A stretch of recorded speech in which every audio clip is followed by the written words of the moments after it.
The Pink House has stood on this spot, alone in the marsh, since 1925. Some call it a beacon. Some see it as the herald to the start of their vacation. Some call it haunting. Some call it inspiring. Early on, a supporter left a poem on our page, credited only to the initials BD. The salty wind has dried my wood. Pink color fades to white. A string hangs from the outside rail, attached once to a child's kite. The upstairs window curtain, now torn from its rod above, as poor and ugly as I appear, those that pass still love. Some will slow down and wonder, why, and what a shame. Families came and families changed. Really, that's to blame. I do hope one day that some will find hope to mend a life.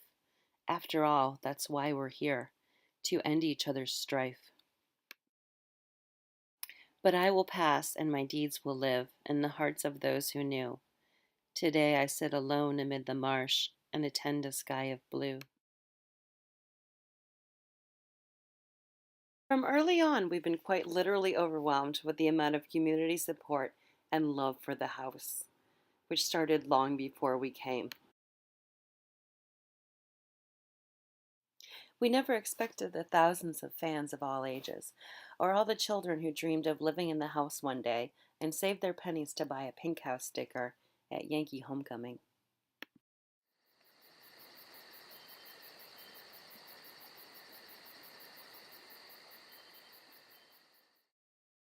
We never knew the Pink House would make its way to the New York Times, the Boston Globe, and the New England Chronicle.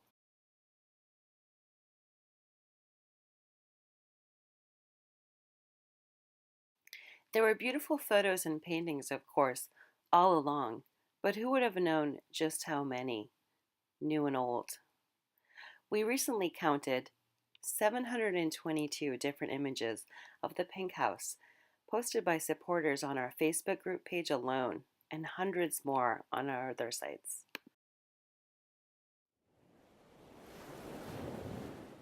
Over the nearly 4 years we've been fighting for the house to remain and to be cared for, people never stop seeing new things in the house or envisioning her in new ways. They left her valentines in February and Christmas stockings in December, and fashioned clothing, glassware, pottery, jewelry, and even gingerbread houses from her image. We never imagined how many people would want to join in and help out, or how many would want to speak out and tell us why they cared.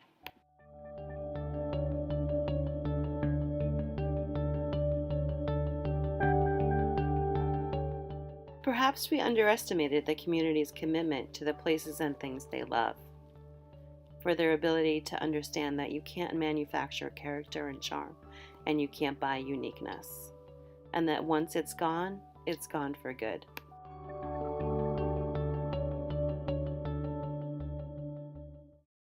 Just passing it, like you do other buildings, out of the peripheral vision of your eye, but passing it and catching myself really studying it.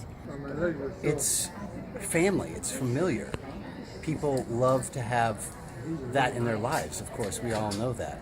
It's been an iconic structure on those marshes for years, and I remember as a little girl in Amesbury and coming to Plum Island and seeing that off to the side. And it's a memory maker for thousands and thousands of people. And the story behind the Pink House, although I don't have much time to tell it to you now, but I'm sure you'll learn it, is a fascinating one. The best part are the stories that I made up about it. I made up my own. I know there are some really wonderful legacy stories, but I have some good ones that I could tell. And that has to stay there. It has to.